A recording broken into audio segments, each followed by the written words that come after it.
Hello guys, it's Revolution. So on today's video we're going to do a discussional video on the prospect of the Dragon God Zalama appearing in the future of a Dragon Ball Super anime series. Now of course I might be jumping the gun here because we've not had confirmation on a new Dragon Ball series yet, but it's very likely this new series will be announced within the next few weeks.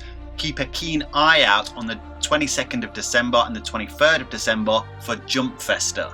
Jump Festa is where major announcements are usually made. For example, at the last Jump Festa in 2018, that was where the Dragon Ball Super Broly movie was first announced. Of course, we didn't know on that date that it was actually Broly, we just knew it was a Dragon Ball movie. But I do expect a new Dragon Ball Super series to be announced soon. Maybe it'll be called something else, who knows.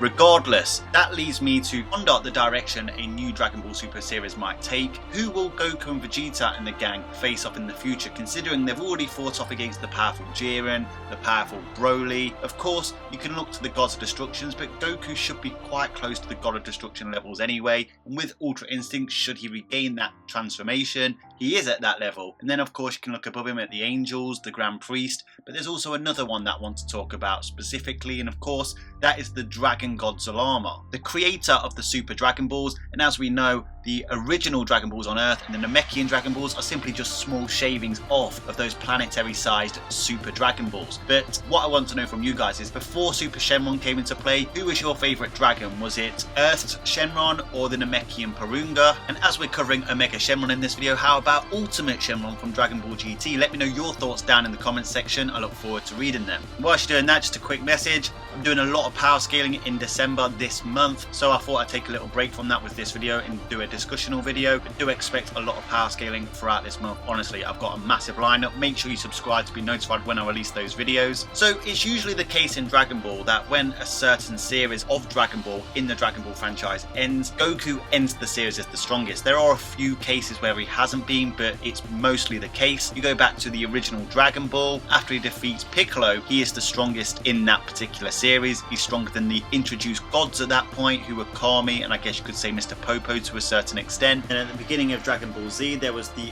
North Cardinal Kai, King Kai. It didn't take Goku long to surpass him either. He was stronger than even the Supreme Kai with his Super Saiyan 3 transformation. Of course, you could say Ultimate Gohan was stronger than him, and then even the fusions were stronger than him, but of course they're fusions. I think it's a little unfair to say a fusion is stronger than a singular being, because of course that fusion is made up of two different beings. But ultimately he ended Dragon Ball Z defeating the final villain of the series in Kid Buu. And whilst you could still say that Ultimate Gohan was stronger than him, obviously Ultimate Gohan went on the decline, where he couldn't even access his ultimate form anymore, or mystic form if you will, and couldn't even access Super Saiyan with ease anymore. As we saw in Resurrection of F, of course he would eventually go on to regain his ultimate form in episode 88 of Dragon Ball Super, whereas Goku continued getting stronger. Even in the Dragon Ball Z movies, you could arguably say Goku ended up even stronger than the likes of Ultimate Gohan, as it was his Dragon Fist that ultimately defeated Hirudegarn, a character that even Super Saiyan 3 Gotenks and Ultimate Gohan couldn't put to the sword in Wrath of the Dragon. If you've been following my channel for a while now, you will know how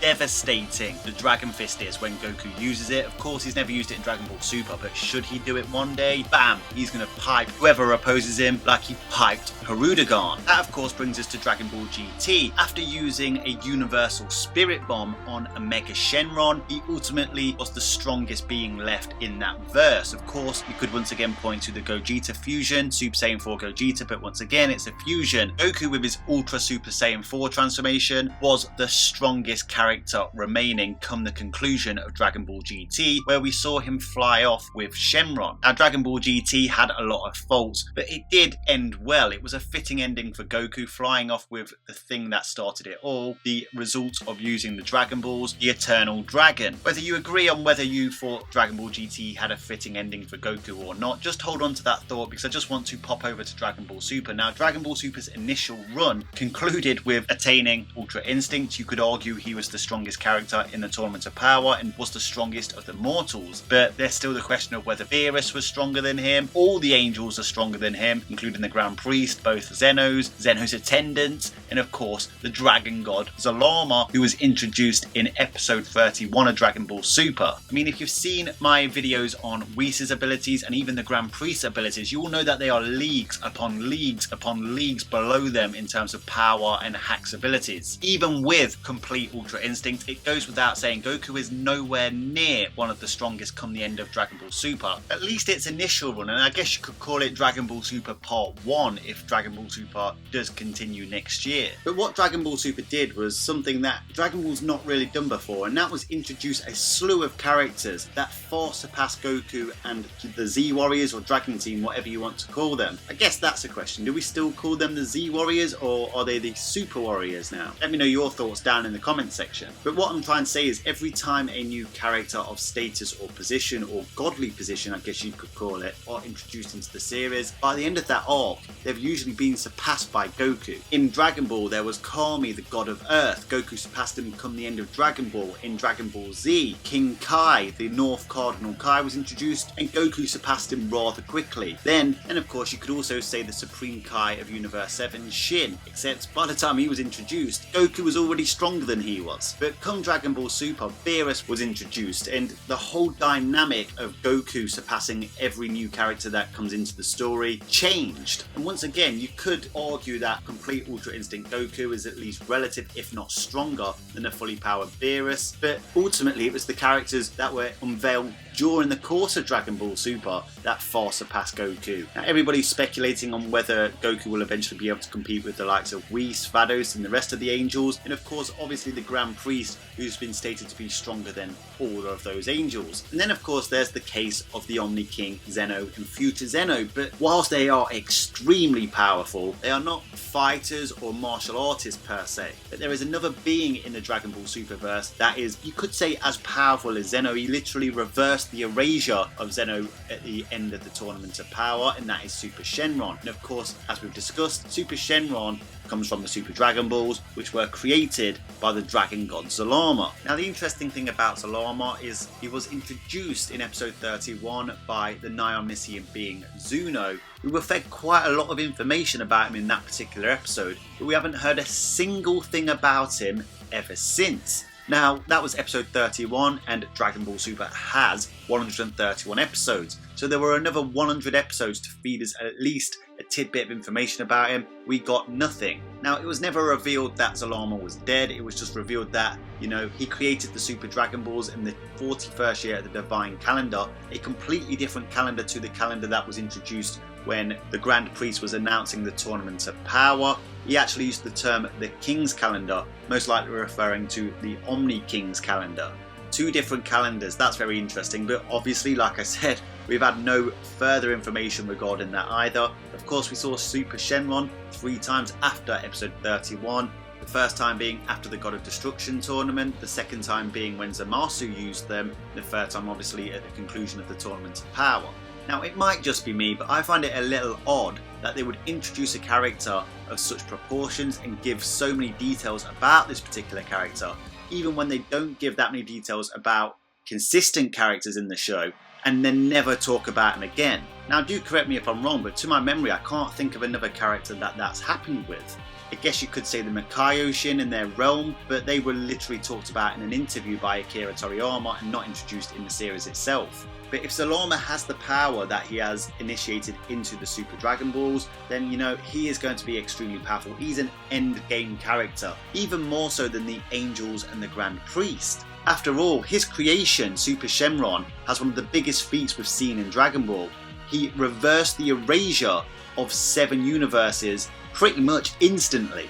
He could very well be the final villain of Dragon Ball Super. Now, like I mentioned earlier, the nice thing about how Dragon Ball GT ended was it felt like it came full circle. It felt like a befitting way for Goku to leave. This of course came after he fought against the most powerful Shadow Dragon, Sin Shenron, who became Omega Shenron by absorbing the Dragon Balls that contained the other Shadow Dragons and obviously acquiring all of their abilities and powers. Not only was Omega Shenron extremely powerful, far more powerful than Goku as a Super Saiyan 4, even fighting simultaneously with Vegeta as a Super Saiyan 4. He could regenerate, he could use heat armor, he could use ice rays, he could use thunder. He could basically use all the abilities that the previous Shadow Dragons had. He was a final villain.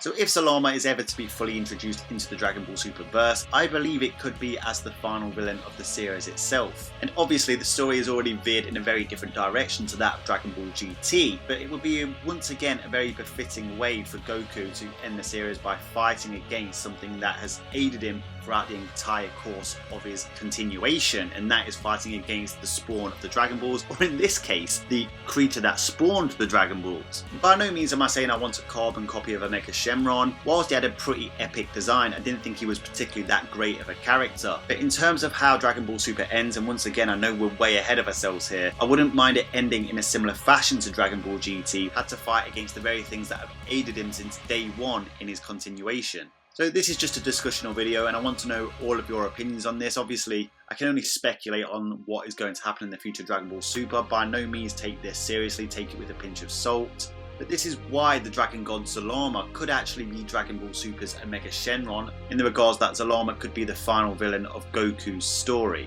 But let me know what you guys think. Do you think they have anything in store for Zalama? Is he still alive? Does he still exist? Drop your thoughts down in the comment section. I look forward to reading them.